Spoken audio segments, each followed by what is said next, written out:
Are attending this summit who are in different seasons and stages of their life, right? You're all here for different reasons, and you're here to find support and encouragement from one another as well. And so, for me, when I think back over the course of my life and what led me to this moment as a women's empowerment coach and guiding women through life transitions, I would say a large part of that was the example of my family members, was the example of my grandmothers who, from living in a time when women didn't do certain things, they were doing those things, right? Like, and it could be something simple like my one grandmother who was wearing pants at a time when women societally were looked at, differently if they were not wearing a dress, right? And then my other grandmother who left an abusive marriage at a time when women didn't step out and didn't do that. They remained, right? And so she left an abusive marriage, and she set an example for the rest of the women in our family of what self-care looks like, what survival looks like, what resilience looks like, what boundaries look like, right? And so and my mother too, like I have lots of women in my life that I can look to and turn to for examples of what it means to stand in your power to stand in those moments when the rest of your family or the rest of your friends or the place where you work of employment or society is telling you to fit into this box and to stay here. And everything within you knows that that's not the path for you. And so, Sarah, I say this because I honestly believe that there are women who are attending this summit right now. This isn't in part what I had planned to say. I'm just going with what I'm feeling right now. And I feel that there are women who are here who are recognizing there is something deeper burning within them to break outside this mold, to break outside these internalized ways of acting and of being, who are ready to break outside and to follow their passion, to follow their heart, or even to just move in new ways, whether that's starting a business, whether that's leaving a marriage that's no longer healthy or serving you, whatever it is, you know in your heart what it is. We're here to encourage you to have the strength to do it, to stand in your power, to trust your intuition, and to follow your heart. Thank you, Susan. That was wonderful. Very beautiful.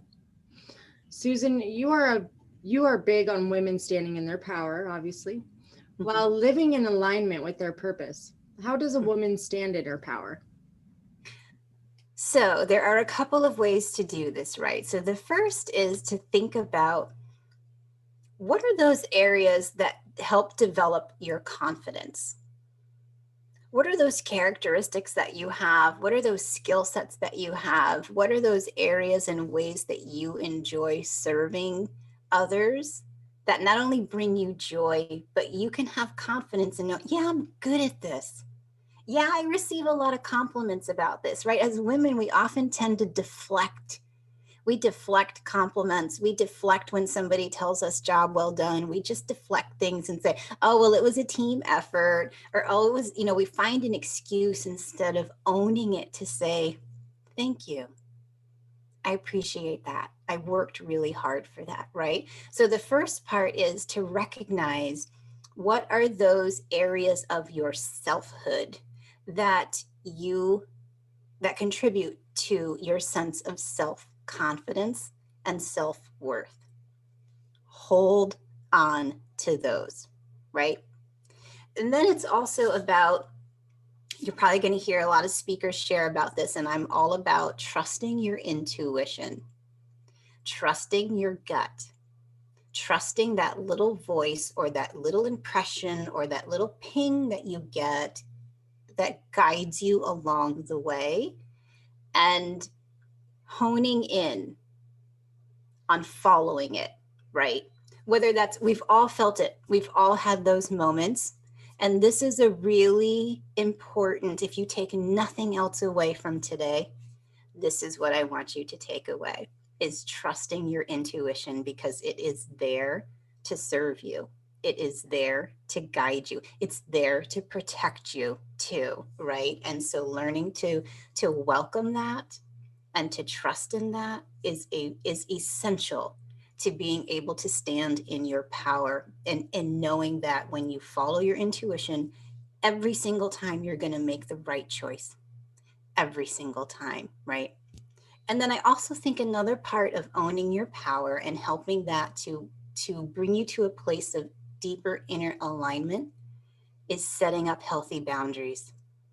Setting up boundaries that move us away from folks that are energy suckers. We all have them in our life, right? Whether family, whether friends, whether at our place of employment or whatever. Doesn't mean that we're rude about it. It just means that we move ourselves away from folks that drain our energy. And that creates space for us to welcome other people into our life who see our value and who encourage us to follow our dreams and move forward in life the ways that we decide to do so. And Susan, how would a woman handle a life transition properly?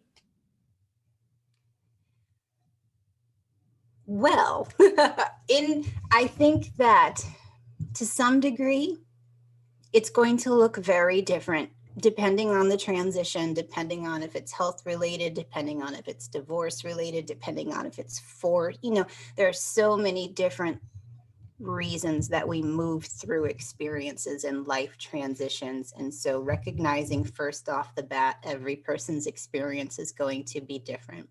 But not but with that, there are a couple of ways that will make the transition a little bit easier to move through. And so the first one is find yourself a tribe, find yourself a group of women, two or three of your trusted friends, family, whoever they are in your life, who will commit to journeying this with you so that you're not alone. Right? Anytime we're going through a life transition, our world is tipped upside down. Our foundations are crumbling, and the emotional turmoil that we move through in the early stages of life transitions is overwhelming. And so the first step is to find a tribe of women that will come around, that will love on you, that will support you, that will help to find resources for you, who will be there to encourage you every step of the way and help you figure out what's the next step, right? So that's the first thing, is find a tribe so you're not journeying alone. The second is to develop a plan. Simple framework of an outline, recognizing the plan's probably going to change a few times through the process, but a simple framework of thinking through, what do you want the outcome of this situation to be? How do you want to move through this? What do you want to learn from this for yourself? Because I believe that every circumstance, whether it's difficult in the beginning, presents opportunities for us to grow, for us to learn, for us to become more compassionate human beings to others. So think about the ways that you want to move through this experience and the outcome that you want to achieve, and develop a plan for yourself for how you can go about orchestrating that and performing that in your life. Wonderful. And I'm kind of backtracking a little bit, but how is intention formed and what does setting your intention look like? Great question. So the way that I define intention, and you Google this, you look it up, you're going to find lots of different definitions to it. But when I think about intention, I think and teach intention as the focus of how we are investing our energy, right? We live in a culture that's driven by productivity. We live in a culture that's driven by tasks. It's driven by goals. It's driven by quantitative things that we can tick off and check off, right? There's nothing wrong with that. That is helpful and it serves its purpose. Intention setting, though, and following our inner intention is more about taking a step back to say, how do I want to personally invest my energy in this season of life, whether that's going through a life transition or in general, and thinking about the ways that you want to show up during this experience, right? And so, for example, when I was going through my separation and divorce, one of the intentions that I set for myself, I had a few of them, but one of them was, I will offer myself the grace to feel every emotion that comes my way, and I will learn from it rather than deflecting it. Another intention that I had set for myself was, I will respect my ex-husband and honor him, not speak poorly of him. Super helpful. And so another one was, I will also honor myself by developing practices of self-care to help me move through this experience. So those are, and then from there, once you have your intentions that you kind of set, Those become your guides then for the goals that you want to create for yourself to help move through the experience. And but all of it is being directed by an inner alignment because you're focusing on your energy first and how you want to show up. That's tapping into your heart. And so everything you do is centered from an inner perspective. And how do you find clarity in everyday situations? Couple of simple techniques and practices that you can use to do this would be breathing exercises, right? If you're in a moment of feeling stressed, you're in a moment of feeling overwhelmed, you're in a moment of feeling agitated by something that happened, or you're anxious about something, take a few deep cleansing breaths. What I often do when I'm in that process of centering is I identify what emotion has me kind of racing. And if it's fear or anxiety, then when I am breathing out, I will say, I am breathing out fear.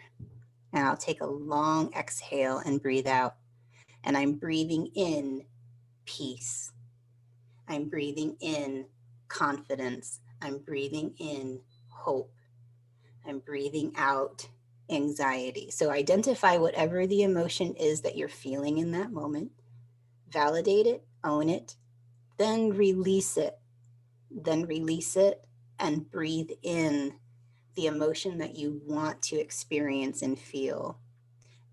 And 99% of the time, it works. It puts you in a mind frame of being calm, focused, and then you're able to touch base with your heart again as you're thinking through the answer to whatever situation that you're dealing with, right? And it helps to bring more clarity because you're making choices and decisions from a place of calm rather than a place of chaos, right?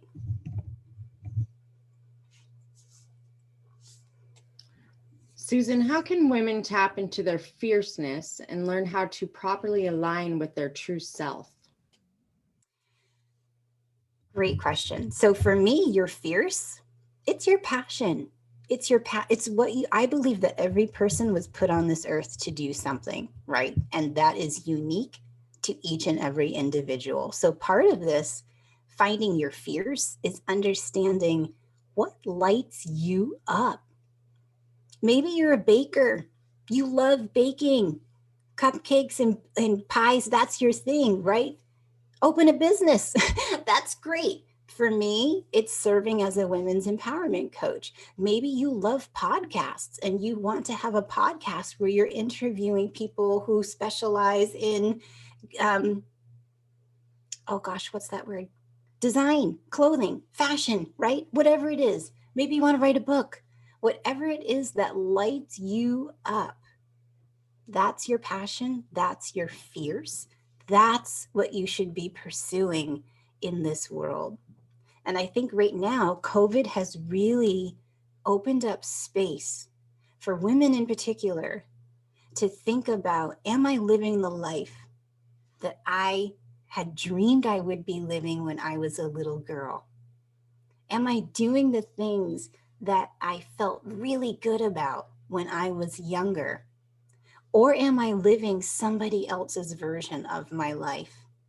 Because I'm living the life my parents wanted me to live, or I'm living the life that my spouse wants me to live, or I'm living the life that my friends think I should be living, right? COVID has really created the space for women to pause and say, am I fulfilled in my life because I am living from a place of purpose?